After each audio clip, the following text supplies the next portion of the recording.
Sí, ya me autorizó. Voy. So, compartir. Me avisa si se ve la presentación en blanco.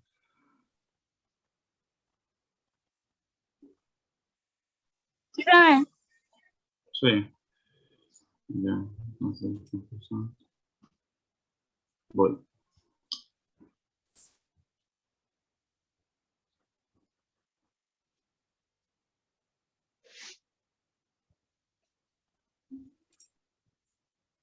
Ujú.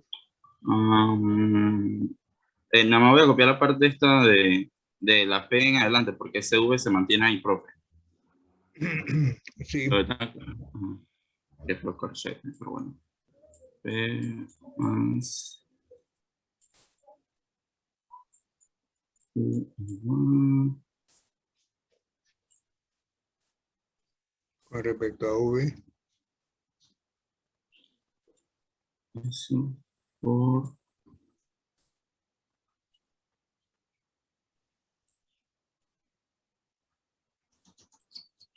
con respecto a P. Ajá. Entonces, para un gas ideal, teníamos que PV es igual a NRT. Entonces, bueno, esta daba 0, porque ya lo habíamos comprobado en el problema 9 de la tarea, creo. Así que si lo revisan, Sí, porque U para un gas ideal. solamente depende de la temperatura. O sea, uno depende del volumen para gas ideal, así que eso ahí es 0. Eso ayer, o sea, que es como si tuviéramos P más 0, y es P. Sí. V es igual a NRT entre P. Y comenzamos a aplicar la derivada. O sea, está escribiendo el último factor que está allí, parcial de V con respecto a P. El último, con respecto a P. Y eso es Entonces igual. te queda NRP. Ahora, esto de aquí lo sustituimos en la coseno K. Sabiendo que esto es 0, entonces tenemos P, y bueno, y P más 0 es P, sustituimos el valor este con lo que está acá, pero N es 1, así que eso es R, y quedaría R entre P. R entre P, y se cancela P. Entonces, si ven la ecuación del profe, teníamos CP es igual a CV, que esa se mantenía, y todo este factor estaba R por la demostración acá, para un gas ideal. Ya. Más R. Más R. Sí. Eso es si N es igual a 1. Si N no es igual a 1, pues la R se multiplica por N. Ya. ¿Dejo de compartir? Así es. Muy bien. No sé si copiaron.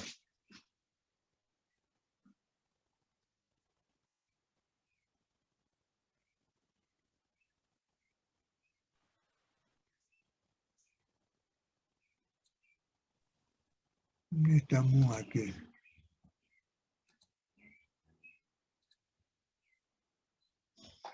Entonces, para N igual a 1, CP es igual a CV más R. ¿Sí?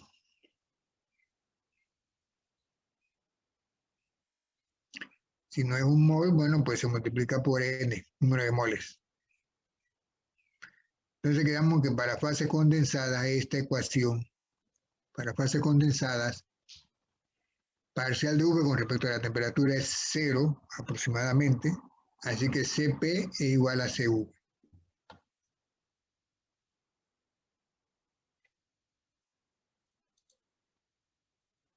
Así que hay capacidad calorífica a volumen constante y capacidad calorífica a presión constante. La distinción se hace para gases, las otras sustancias no. Ahora, cambios adiabáticos reversibles de un gas ideal. Esto es un análisis que ayuda mucho en problemas para resolver ciertos problemas de estos procesos físico-químicos. Si el cambio es adiabático, quedamos en que dQ es 0. Si dQ es 0, entonces du es igual a dW, considerando que solamente hay tipo de trabajo presión-volumen. Entonces yo puedo escribir que du es igual a menos P dV. Eso ya lo habíamos visto.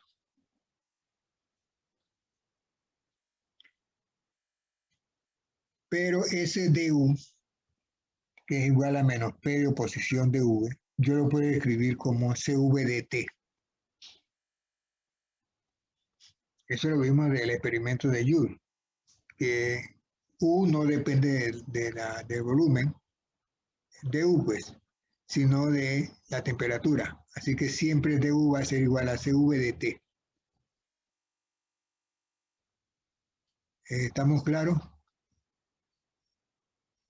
Profe, ¿puedes poner un momentito en la presentación anterior para leer una cosa? Es que no lo- la calculadora. Ajá, un momentito.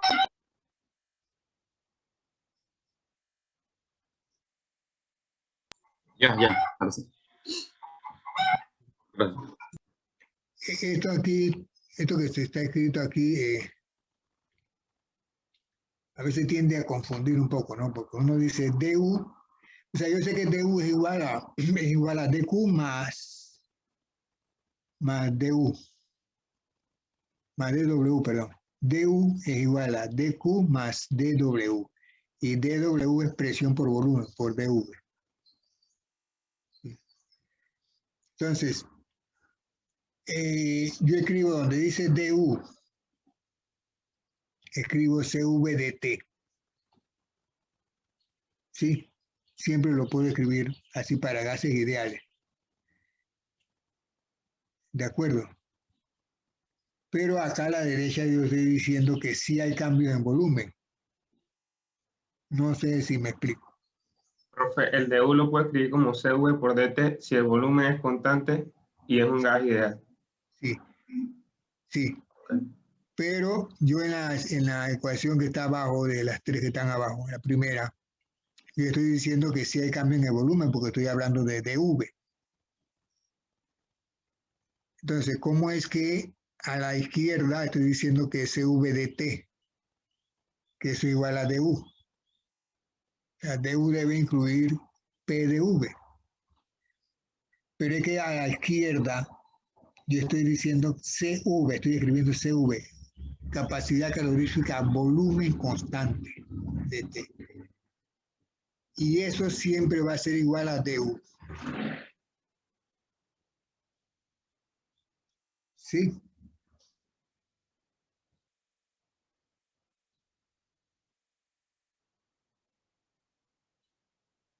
No sé si estamos claros. Profesor, no entendí esa última parte, ¿podría repetirlo? Sí, mira, yo escribo, sí, porque, perdón, es que estamos tratando con un cambio reversible, o sea, puede ser una expansión o una compresión de un gas ideal reversible adiabático, o sea, Q es igual a 0,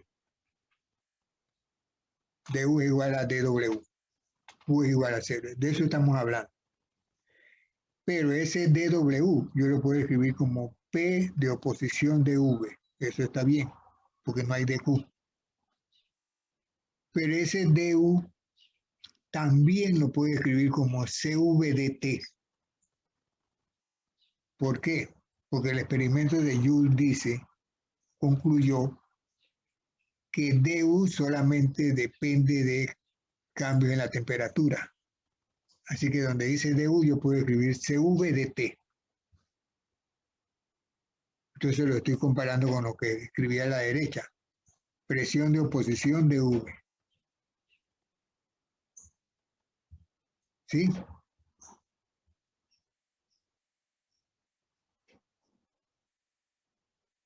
O sea, la clave es la conclusión del experimento de Joule. Siempre yo puedo escribir dU como CV de T. Bien, si eso es así, entonces yo juego con esa ecuación. ¿Sí? Mire que estoy dividiendo. ¿Sí? ¿Está bien lo que estoy haciendo allí? Dividiendo entre T y dividiendo entre V.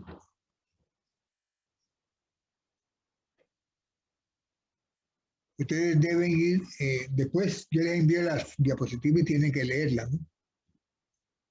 Está bien lo que hice del paso de la ecuación penúltima hasta la última.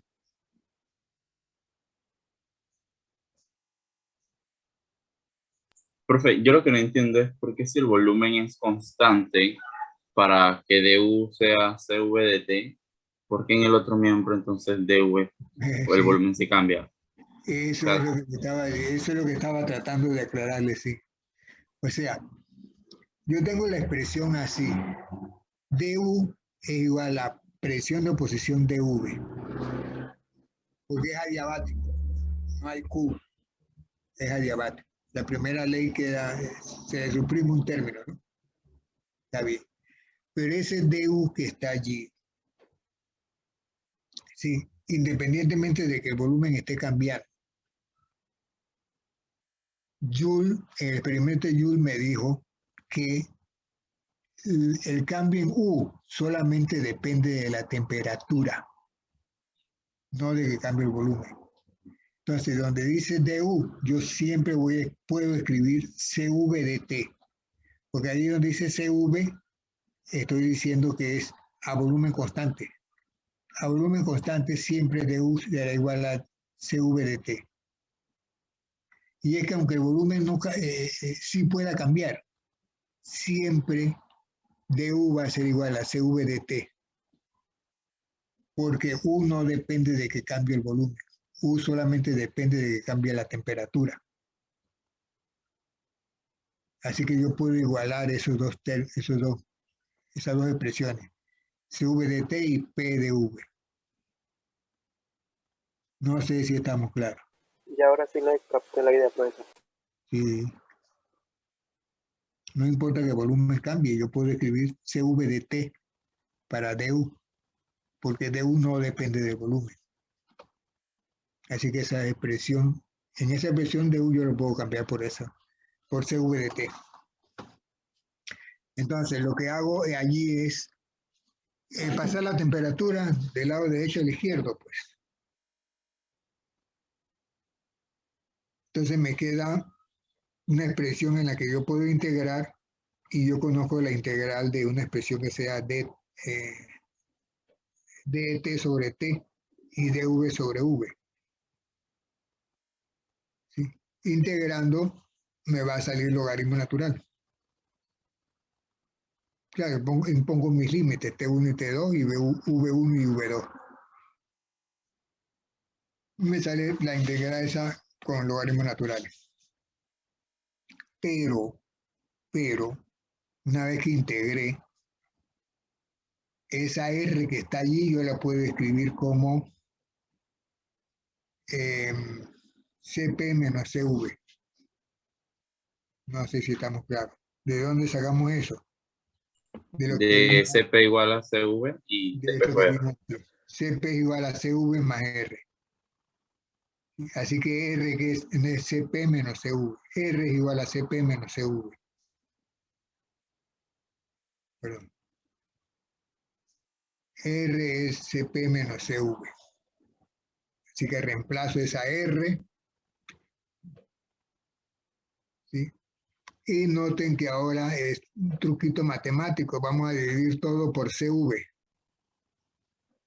En el lado izquierdo desaparece CV y en el lado derecho me queda CP sobre CV menos 1. Todavía tengo el signo negativo ahí antes de la expresión, antes del paréntesis. ¿Sí?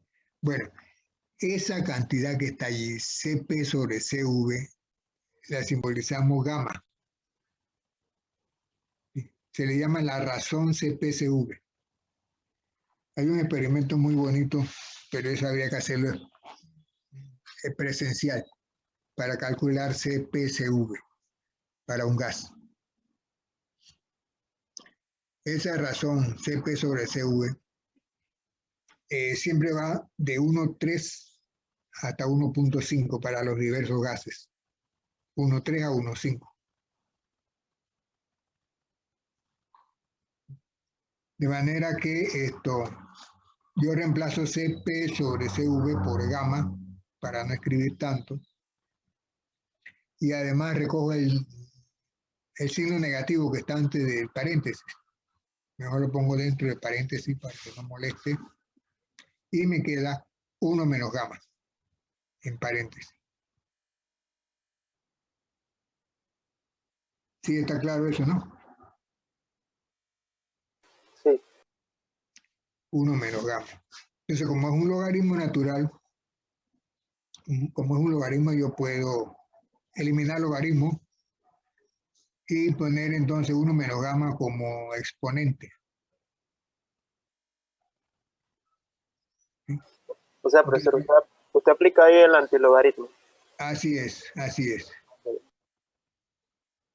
Entonces, fíjense que yo tengo aquí una expresión que tal que si yo tengo un proceso en el que un gas ideal cambia el volumen por cambio en la temperatura. ¿Sí? Cambia el volumen por cambio en la temperatura. Yo lo caliento y aumenta su volumen. Yo con esta expresión, si conozco, por ejemplo, los dos volúmenes y una temperatura, puedo saber cuál va a ser la otra. O sea, de cuatro factores, 4 variables, yo puedo calcular, conozco 3 y puedo calcular la cuarta. Si conozco la relación de volúmenes y una temperatura, puedo conocer la otra. Si conozco las dos temperaturas y un volumen, puedo conocer el otro. Siempre que sepa cuál es el valor gamma de ese gas. Y eso se puede buscar en tablas. No en las tablas, sino en tablas de datos termodinámicos. Pero esa expresión, miren así como está, la pueden escribir por allí mientras tanto. Dice T2 sobre T1 es igual a V1, V2 elevado a gamma menos 1. Bien, yo puedo jugar entonces. Teniendo 3 variables, puedo buscar la otra. Bien. Pero esa expresión se puede escribir así como está en la segunda ecuación. T1 sobre T2 es igual, ahora relaciono temperatura y presiones. Conozco 2 temperaturas y una presión, puedo buscar la otra. O también puedo relacionar volumen con presión. Tengo 2 volúmenes y una presión, puedo buscar la otra. Entonces la pregunta es, ¿cómo de la primera que está en negrita, cómo puedo llegar a la segunda?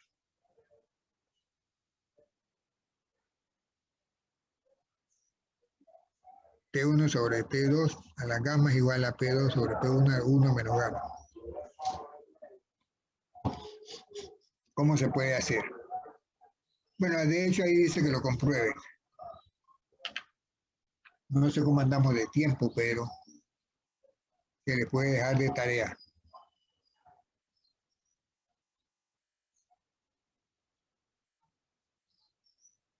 Recuerden que es proceso reversible adiabático de un gas ideal.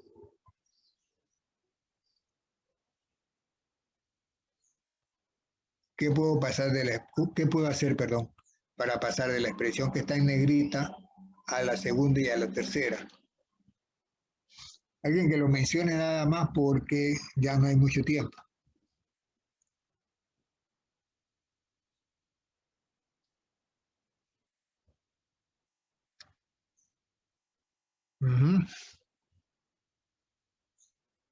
Tendrán que hacerlo de tarea, de práctica.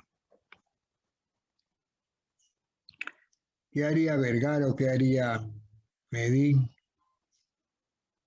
¿O alguien más Es por allí? Guevara. Es Guevara, no Vergara. Ah, Guevara. Ya, ese Vergara es otro. Bueno, entonces, ¿qué haría pues Guevara? Se trata de un gas ideal.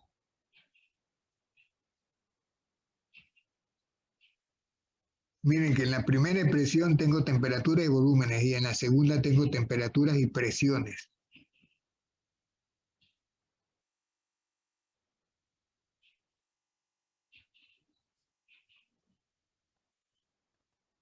¿Qué haría en ese caso?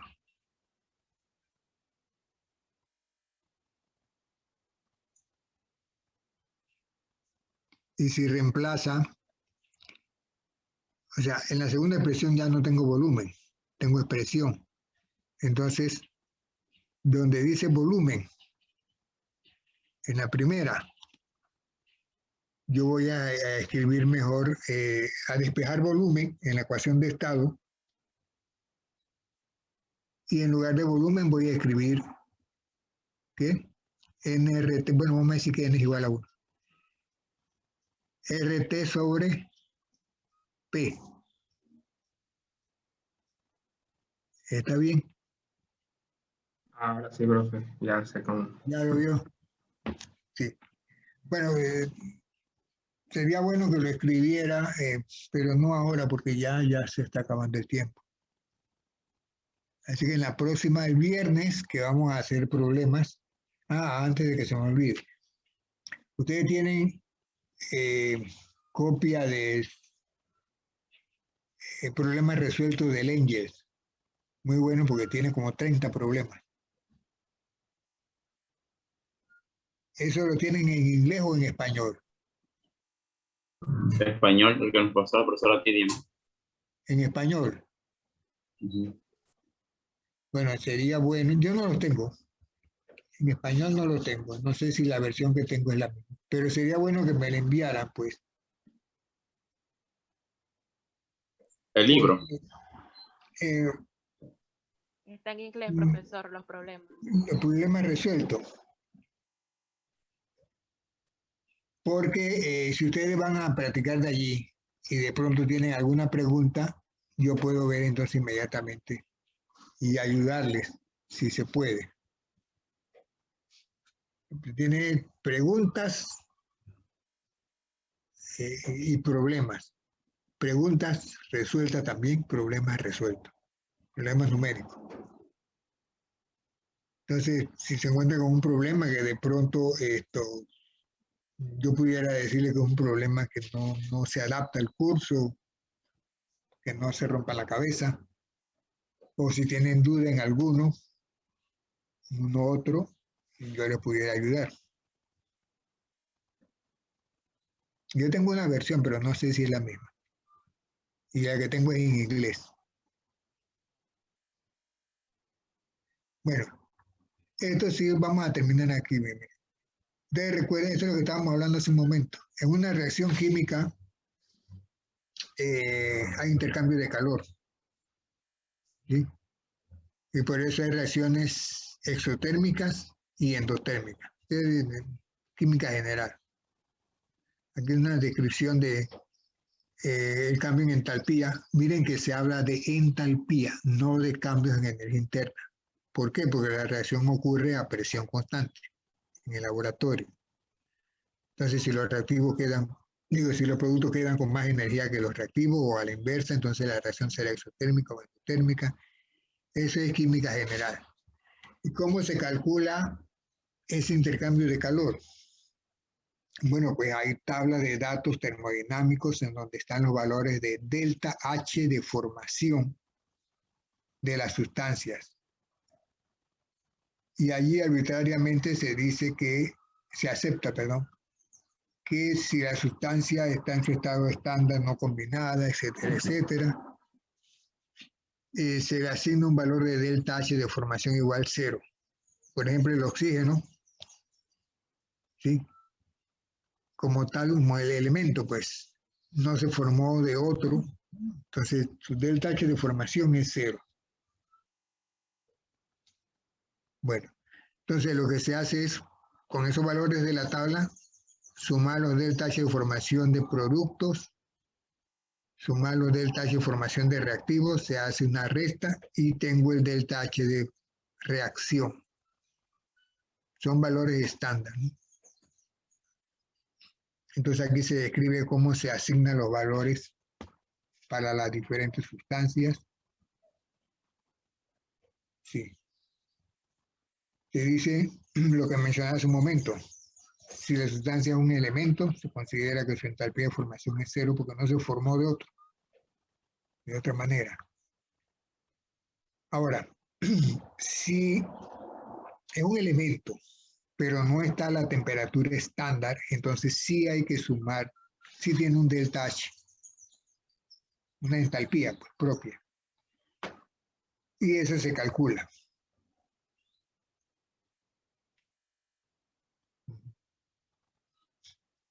Aquí hay un ejemplo sencillito de formación de agua. Formación de agua. Se hace el experimento, se forma el agua. Yo uso entonces delta H igual a delta H de producto menos delta H de reactivos, pero delta H de reactivos sería cero. Entonces resulta que lo que yo medí es el delta H de formación del agua. Y así mismo si es NH3. Tengo N más H para formar NH3. Lo hago en el laboratorio, mido. Entonces, como los reactivos tienen delta H de formación 0, lo que yo medí es el delta H de formación de NH3. Y así lo hago para CO2, para una gran cantidad de sustancias que se formen a partir de dos elementos, por ejemplo.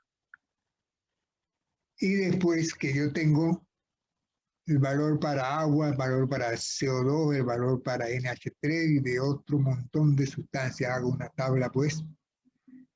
Y cuando en la reacción participan ellos, esas sustancias, entonces yo puedo calcular delta H de reacción o delta H de formación de alguna otra sustancia. ¿Sí? Eso lo vieron en química general. Ahí se le presenta ejemplo de eso. ¿También recuerdan la ley de Hess? ¿O no vieron química general? ¿Cómo es? Sí, sí recuerdo la ley de Hess. Ley de Hess. Sí, como delta H es una función de estado, entonces yo puedo hacer sumatorias con esos valores de delta H.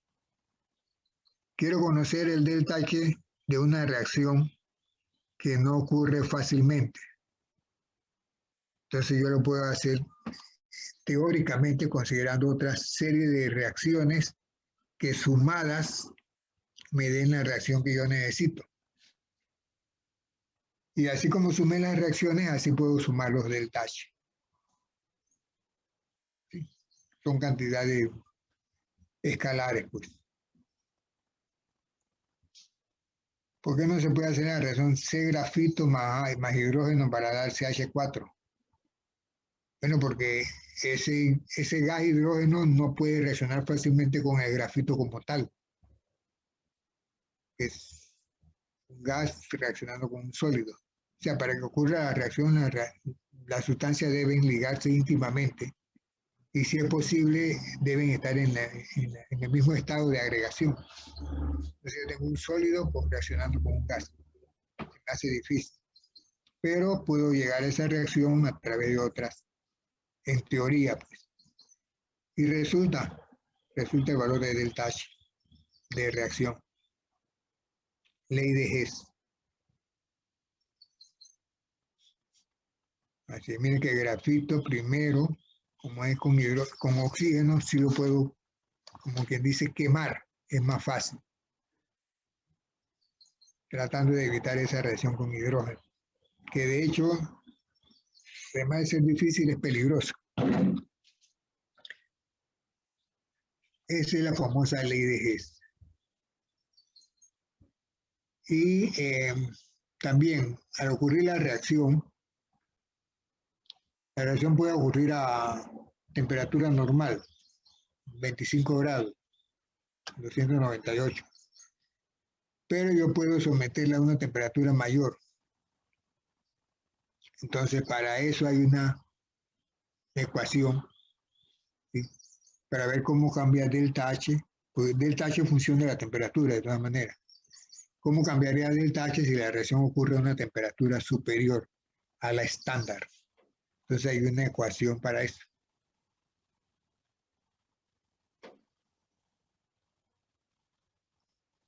Así es. Ese delta Cp que aparece allí en la ecuación es sumatoria de Cp de productos menos sumatoria de Cp de reactivos. Y el delta H es supra cero, índice cero, es el delta H de la temperatura normal. Así que esta es la parte más sencilla. Cómo tratar con delta H.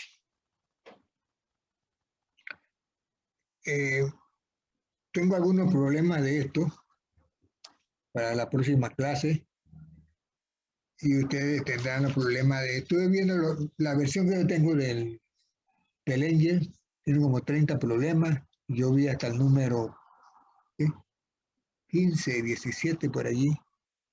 Y todos están dentro de estos temas. Todos se refieren a estos temas. Este es el capítulo 2 del libro.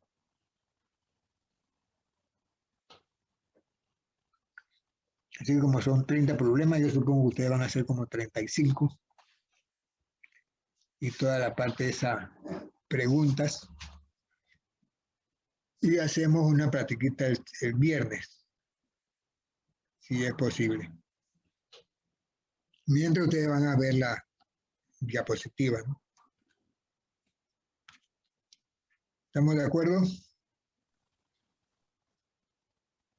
Sí, profe. Profe, ¿la presentación que usted nos la va a mandar hoy o el viernes? ¿Cuál es esta? Ajá, esta presentación.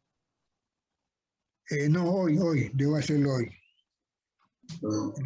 Ya revisamos que no hay nada por ahí extraño, así que sí puede ser hoy. Debe ser hoy.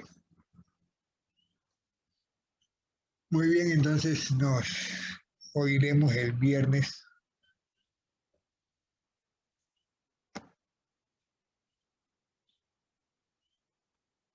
¿O hay alguna pregunta?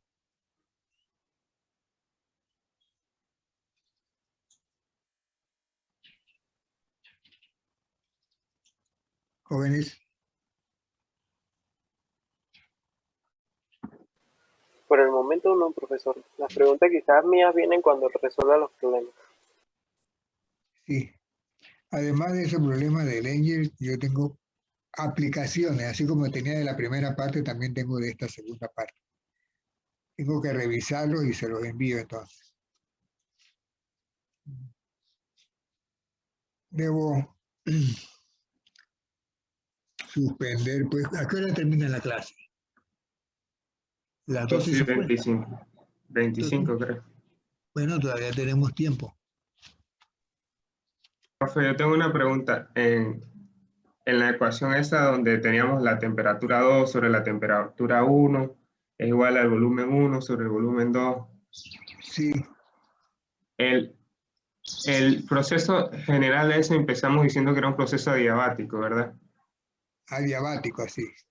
Entonces, si es un proceso adiabático, no hay transferencia de energía en forma de calor. De calor. Entonces, ¿por qué hay un cambio de temperatura? Sí, recuerde que cuando yo digo adiabático, me refiero a transferencia de calor de, ¿cómo te digo? Del sistema hacia los alrededores.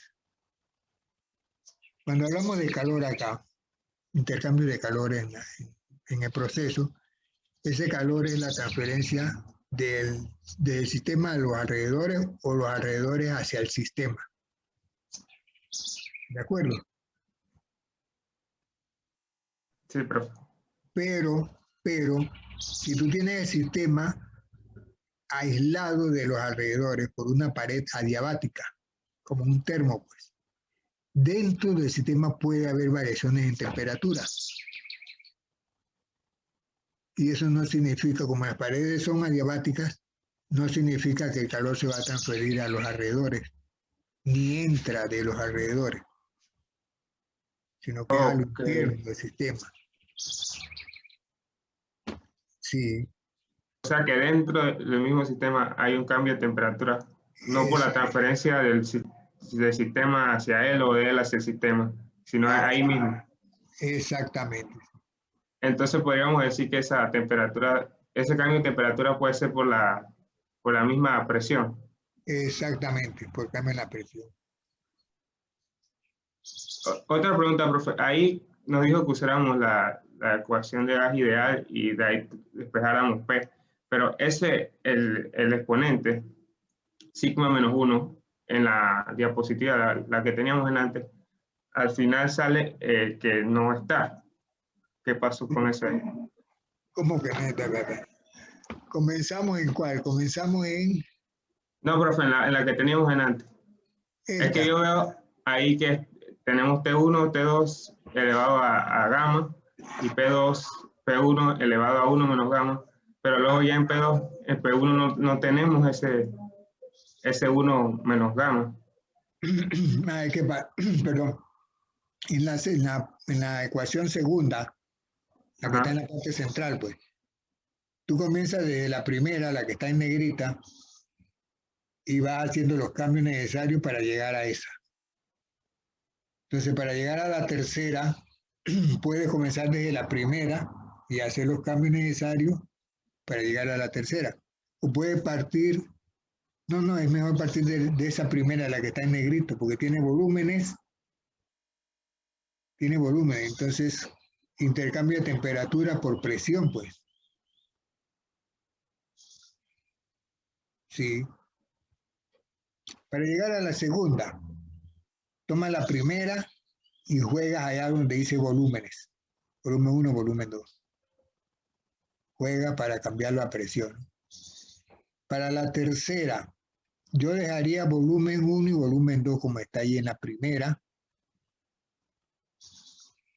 Y donde dice temperatura 1, temperatura 2, juego con eso para convertirlo en presión. Pero al jugar, Listo, pero sí, pero pero al los jugar, exponentes, recuerda que los exponentes tienes que trabajarlos bien, ¿sí? Si no te confundes. ok, cuando lo vaya haciendo, tal vez vean mejor. Sí. Bueno, entonces nos queda por practicar problemas, pues. Es mejor que lean primero todo bien, revisen, practicamos el viernes. ¿Estamos bien?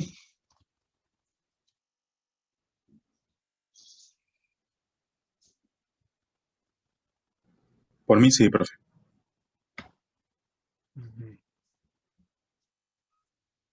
Es que resolviendo problemas como que se van aclarando las cosas. Y esa pregunta que están en el Angel también ayuda.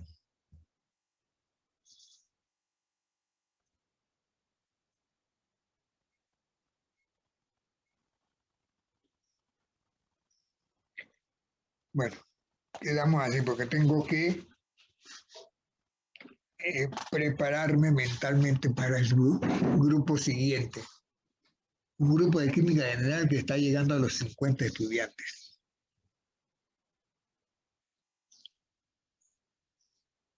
Listo, profe.